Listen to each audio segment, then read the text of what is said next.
What up, what up, what up, what up? This is your girl, Syrah. Bienvenue sur ma chaîne YouTube ou mon podcast si vous écoutez cette vidéo en format podcast. J'espère que vous allez bien. Je vais super bien. Merci. Thank you for asking. Ici, c'est officiellement l'été. I don't care what anybody says. Il a fait vendredi 24 degrés, samedi 25 degrés. Dimanche, il a fait un peu plus froid, 15 degrés. Mais c'est pas grave parce que anything above zero is a win for us. Donc, j'ai passé un week-end plutôt relax. Je me suis promenée, baladée, j'ai regardé une série et j'ai vu une amie. So, yeah, j'ai vu une personne. A win is a win. Donc, un week-end quand même plutôt reposant. Je vais vous raconter l'histoire où pour moi, j'ai vécu un peu une dinguerie avec une pote, un triangle amoureux. Et juste a little disclaimer. Peut-être que de l'extérieur, vous allez vous dire, ah, cette histoire, c'est pas tant une dinguerie que ça, parce que, voilà, il y a pire. Et bien sûr, il y a toujours pire, mais je voudrais juste recontextualiser les choses. C'est que moi, j'aime bien dire que, genre, j'ai 31 ans, mais quand il s'agit du département de l'amour, j'ai tellement peu d'expérience que j'ai l'expérience d'une meuf de peut-être 17-18 ans, tu vois. Genre, j'ai pas énormément... That's not my ministry. That's not something I have a lot of experience, life experience in. Donc, c'est ce petit mini triangle amoureux-là qui a commencé. Genre, pour moi, till this day, c'est... La plus grosse dinguerie qui me sont arrivées, genre, dans ma vie amoureuse. C'est juste pour vous dire à quel point, genre, il n'y a vraiment pas grand-chose, tu vois. Donc, même aujourd'hui, quand je repasse encore à cette histoire, je me dis, ah ouais, putain, c'est... Moi, je trouve que c'est chaud. Mais après, à la fin, vous allez me dire si c'est chaud ou si c'est, franchement, tranquille. C'est pas si grave que ça, tu vois. Bah, c'était l'été 2017. L'été 2017, ouais, je pense que c'était l'été 2017. Moi, j'habitais en résidence universitaire et je travaillais en résidence universitaire. Ça veut dire que si tu es un nouvel étudiant et que tu as besoin de ta chambre, un peu d'informations sur comment fonctionnent les résidences, parce que c'est énorme. Genre, on avait, je pense, 2000 résidents sur le campus universitaire. Donc, il y avait différentes résidences et tout. Donc, moi, je donnais les chambres aux nouveaux étudiants et donnais plein d'informations. Donc, j'habitais aussi en résidence. Et pendant l'été, tu vois, tout le monde est dehors, tout le monde profite. Moi, j'étais pote avec Jackie, on va l'appeler Jackie, et on venait de commencer une amitié avec une nouvelle fille qui s'appelle Geneba. Et Geneba, on la connaissait déjà avant, tu vois, genre, c'était l'ami d'amis, c'est quelqu'un de très populaire, qui connaissait beaucoup de gens, qui parle à plein de gens, donc on la connaissait de vue, mais on a commencé vraiment à être proches au début de l'été 2017. Tu vois, on sortait ensemble, on traînait ensemble, on faisait des activités ensemble et tout, de temps en temps, parce que moi je travaillais quand même beaucoup. Mais on commençait petit à petit à développer une petite amitié, Jackie, Syrah et Geneba. Mais Jackie et moi, on était déjà amis depuis longtemps. Et donc là, j'étais là, je suis en résidence, je travaille et tout. Et j'ai vu un gars, je me rappelle, j'ai vu un gars qui s'appelle Edouard, on va l'appeler Edouard. Le gars, j'ai totalement flashé. J'ai dit, mais c'est qui ce gars? Et tu vois, moi, je suis en résidence, tu vois. Donc, je travaille en résidence, pardon. Je travaille en résidence. Donc, je vais sur mon ordinateur, je tac, toutes les informations, tout le monde, numéro de chambre, adresse, numéro de téléphone, email, tout, je connaissais tout, tu vois. Mais tu dois pas partager parce que c'est illégal.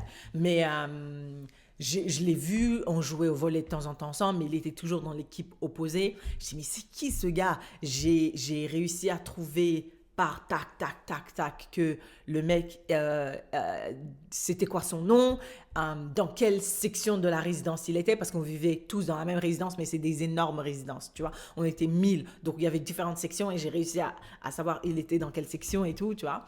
Et...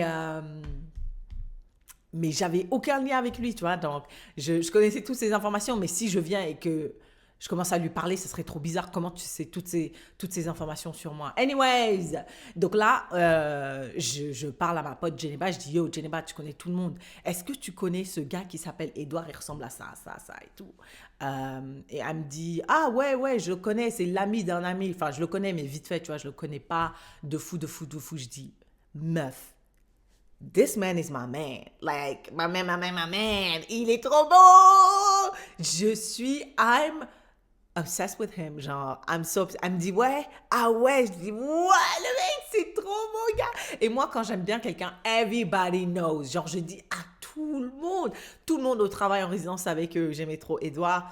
Mes potes, Jackie, j'arrêtais pas de la saouler avec Edouard. Et du coup, maintenant, Geneba.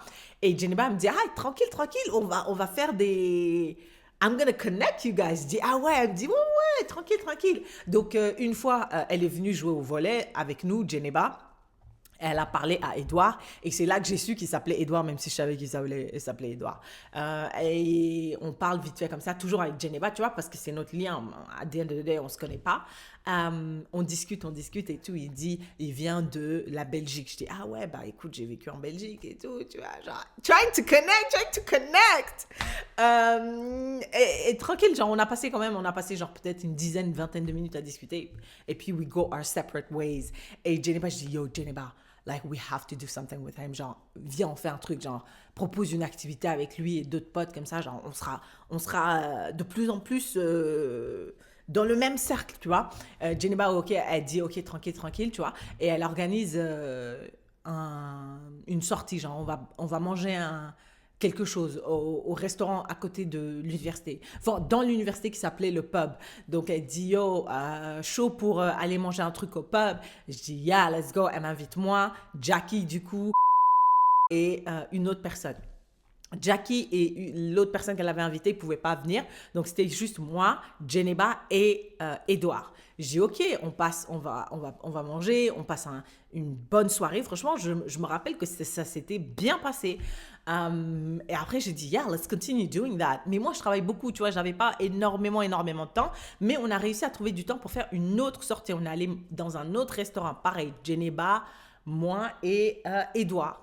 Ok, moi, je n'ai pas trouvé ça bizarre parce que, at the end of the day, je le connaissais pas bien et Geneba le connaissait un petit peu mieux que moi. Donc, je trouvais que c'était it's a good introduction, right? Genre, ça allait pas être awkward. On a une personne en commun, donc les conversations vont pas être, awkward, tu vois, et ça va pas, il y aura pas la pression de date, tu vois. On continue comme ça et tout. Je pense qu'on a fait 2 ou 3 sorties comme ça, 2 ou 3. Moi, je me rappelle très bien, un jour, c'était un dimanche, j'avais plusieurs emplois. Je travaillais en résidence, mais en même temps, je travaillais à Ikea.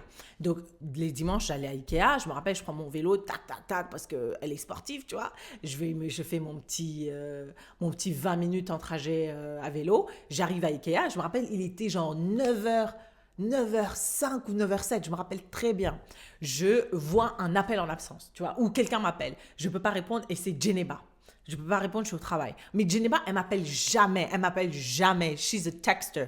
Elle écrit aux gens. Donc là, j'ai commencé à paniquer. J'ai dit, merde, il s'est passé un truc, tu vois. Je vais aux toilettes des employés, je m'enferme et je la rappelle. Je dis, yo, ça va? Elle me dit, ouais, ça va, tu es où? J'ai dit, je suis au travail à Ikea. Elle me dit, oh, je te rappelle. Je dis, non. What's going on? Dis-moi, qu'est-ce qui se passe? Tu vois, moi, mon anxiété commence. Elle me dit, je me rappelle plus exactement des mots qu'elle avait dit, mais la phrase dont je me souviens très, très bien, c'est blablabla, blablabla, blablabla. J'ai développé des sentiments profonds pour Edouard. Vous voyez dans les films quand on doit annoncer une nouvelle tragique à quelqu'un, on dit assis-toi. J'avais jamais vraiment compris, genre, pourquoi elle a besoin de s'asseoir, elle peut prendre la nouvelle. C'est la première fois que quelqu'un me dit un truc qui me chamboule tellement que j'ai dû m'asseoir. Et c'est là que j'ai compris qu'en fait, quand on te donne des nouvelles terrifiantes ou terribles, tu as besoin de t'asseoir parce que physiquement, il se passe un truc. J'avais le vertige. Je me rappelle, je m'assois sur les toilettes. Je dis, mais comment ça, tu as développé des sentiments profonds pour Edouard, tu le connais même pas. How? Elle explique, je n'entends rien. Genre, il y avait, tu vois, le sifflement dans les oreilles, là. C'était ça que j'entendais. Je comprenais rien à ma vie. Je dis, mais ça fait des semaines, ça fait des mois que je casse les pieds à tout le monde sur Edouard. Ça fait des mois et des mois que je parle d'Edouard. Et à quel point, genre, je suis sur lui. Et tu es en train de me dire que tu as des sentiments. Enfin, pour moi, c'était une violation de tout tous les codes de l'amitié, tu vois. Genre, en plus de l'amitié féminine, je, euh, j'ai raccroché, j'ai travaillé. Autant vous dire que je n'ai absolument rien fait dans ce shift IKEA. J'étais totalement, genre, I was consumed par cette nouvelle. Genre, tout mon corps, ma tête, mon esprit, tout était sous l'emprise de cette nouvelle. Genre, je comprenais rien à ma vie. J'arrive, je reviens de mon chiffre, j'arrive, j'appelle direct Jackie. Je dis, yo, Jackie, tu sais même pas ce qui vient de se passer. Geneba vient de me dire qu'elle a développé des sentiments profonds pour Edouard. Elle dit, comment ça? Je dis, ben, c'est exactement ce que je lui ai dit. Comment ça? J'ai dit, elle a développé des sentiments profonds pour Edouard, frère. On était là, on décortiquait le truc, on a dit, mais c'est trop bizarre, comment? C'est pour ça qu'elle sortait tout le temps avec vous. Elle voulait jamais vous laisser seule et tout. Et comment est-ce que tu as pu développer des sentiments après 3 sorties? Ça veut dire qu'ils se sont vus, ils se sont vus après, ils se sont textés personnellement. Et puis après, j'ai vu Geneva en personne, elle m'en a parlé. Elle a dit, oh, je me rappelle, elle a dit qu'ils s'étaient embrassés.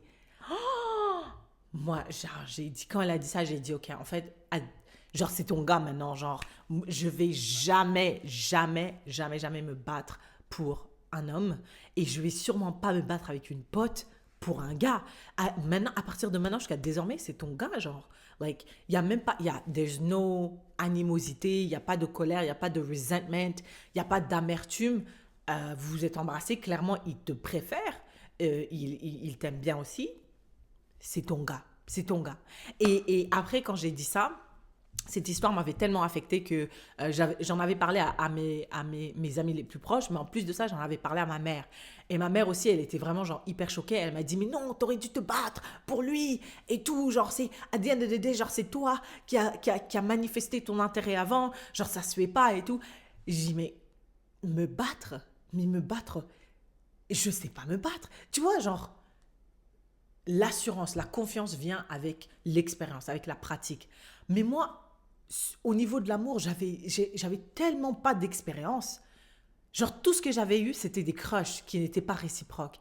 Et comment je peux aller sur un domaine, on a arena like that, me battre pour un gars, déjà, là, ça fait tellement pitié. Mais en plus, me battre, genre, j'ai aucune confiance en moi, j'ai aucune assurance. Mais genre, quand je dis j'ai aucune confiance en moi, c'était dans ce lane, dans ce domaine-là en particulier. Mais sinon, le reste, genre, l'école, le travail, la vie en général, genre, j'avais une grosse confiance en moi, j'avais une grosse estime de moi-même. Mais quand il s'agissait de l'amour, genre, comment je pouvais développer une confiance? J'ai pas d'expérience. J'ai aucune pratique, j'ai rien du tout. Donc, je vais aller me battre. C'est comme si une meuf, elle allait dans un match de boxe. Elle a jamais mis de gants de boxe de sa vie. Elle connaît pas les règles du boxe. Et elle a jamais mis les pieds dans un ring de boxe. Bien sûr, elle va se faire défoncer. Bien sûr, je vais me faire défoncer. En plus, ils se sont embrassés. Donc, clairement, le mec, il est plus sur elle que sur moi, tu vois. J'ai dit, jamais de la vie, je vais me battre pour l'amour de qui que ce soit. Et en plus, moi, j'ai trouvé que cette histoire, genre, the way ma pote Geneba moved, la manière dont elle a fait les choses, moi, c'est tellement loin de qui je suis, de mes valeurs et de la manière dont je vois l'amitié. Je me suis dit, en fait, ça aurait jamais marché. Ça aurait jamais marché. It was bound to fail. Parce que ce genre de personne, j'ai l'impression... Après, je la connais pas très bien parce qu'après cette histoire-là, on a arrêté de se parler, on n'a rien développé après, donc je la connais pas bien. Mais j'ai l'impression que ce genre de choses-là, si tu choisis ta pote si tu choisis un gars over ta pote, ça veut dire que you're a little bit male-centered, genre le regard des hommes, l'amour des hommes, c'est quelque chose que you value a lot over différents types de relations. Et moi, je suis tellement pas dans ce délire-là que je pense que naturellement, ça n'aurait jamais, jamais, jamais matché. Moi, si ma pote Jackie, par exemple, elle me dit « Oh, j'aime bien Marc », et que moi, au fur et à mesure que je traîne avec Marc, je vois que moi aussi, je commence bien à l'aimer, je développe des trucs pour Marc, mais the way, je vais prendre mes sentiments, je vais creuser un trou, je vais enfoncer ces sentiments-là, je vais les enterrer jusqu'à ce qu'ils s'étouffent et disparaissent. Like, the way I would do that, c'est there's no question in my mind que mon amitié avec Jackie sera au-dessus de tout et surtout quand il s'agit d'un gars, tu vois. Parce que j'ai pas dit, je dis pas ton mari, je dis pas ton fiancé ou je sais pas quoi, quelqu'un avec qui tu sors depuis des années. I'm not asking you to choose between your man and my friendship with you. Mais je te parle d'un gars that you have a crush on. You have a crush on. Et tu as une pote ici qui a dit depuis des mois, qui n'arrête pas de parler à tout le monde, n'importe qui a des oreilles, sait que j'aimais Edouard. Embrasser Edouard derrière mon dos, moi j'ai trouvé que c'était un truc de fou. J'ai trouvé que c'était une dinguerie totale. Et jusqu'à maintenant, je trouve que c'est une dinguerie totale parce que that's not how I move. Moi, j'aurais jamais fait ça, tu vois. Surtout que je suis venue te demander, genre, est-ce que tu peux nous mettre en lien? Et la raison pour laquelle tu as commencé à développer ces sentiments-là, c'est parce que je t'ai demandé, hey, can you link us, tu vois? Parce que le mec, il n'était pas dans son radar. Pas du tout, genre, c'était l'ami d'une amie. Elle le connaissait pas tant que ça, tu vois, même si elle lui avait parlé de temps en temps. Bref, bah comme je l'ai dit, genre, après ça, moi, je suis passée à autre chose. J'ai continué juste à travailler, à me concentrer sur payer mes études. Et je l'ai revu là, genre, il n'y a pas longtemps en plus, Geneba, mais il n'y a rien du tout, genre. Et elle est encore pote avec plein de mes potes, hein, genre c'est les résidences, c'est grand, mais c'est petit. Donc, je sais qu'elle existe, elle sait qu'elle m'existe, mais elle sait que j'existe, mais genre, il y a rien d'autre. Il y a rien d'autre ça. Et ça m'a un peu, genre, je dis pas ça m'a dégoûté de l'amour, mais ça m'a dégoûté de tout ça, en fait. Je me dis peut-être que, en fait, c'est vraiment pas fait pour moi, ce genre de choses, when it comes to love et tout. Et peut-être que moi, my lane, mon couloir, c'est figure out life by yourself. Genre, c'est vraiment naviguer la vie seule. Wank, wank. Ouais, c'est ça. Naviguer la vie seule, c'est ça ton domaine, c'est ça ton couloir. Concentre-toi là-dessus, survis et essaye d'économiser pour aller voir tes amis et ta retraite. Genre, parce que when it comes to love, genre, t'as pas beaucoup de chance. Et le peu de chance que tu as se retourne contre toi. So, yeah. What do you guys think? Est-ce que j'exagère? Est-ce que c'est une dinguerie ou franchement ça va? Sur l'échelle d'une vie, je pense que c'est pas... ou en tout cas sur l'échelle de trahison, c'est peut-être un ou deux, tu vois. C'est pas énorme, c'est pas si grave que ça. Et je dis pas que c'est hyper grave, je dis juste que c'est...